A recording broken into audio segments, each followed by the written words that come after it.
सांग.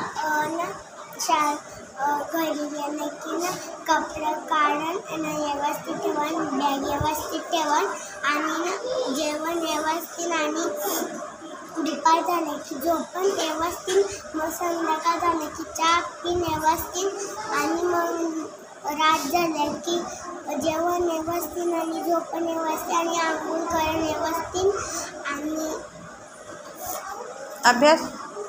अभ्यास पण करून सकाळ झाला की आंघोळ शिस्तीन करून दात शिस्तीन घासून आणि शालेन शिस्तीन दात आणि पावडर लागणार नाही. पावडर करणार नाही. नाही कारण मी बसलो की पावडर ना लावण म्हणजे लढणार नाही. रडणार नाही. पावडर लावताना रडणार नाही. जेवण करताना लढणार नाही. प्रॉमिस. नक्की. मम्मीला त्रास द्यायचा आईला नाही.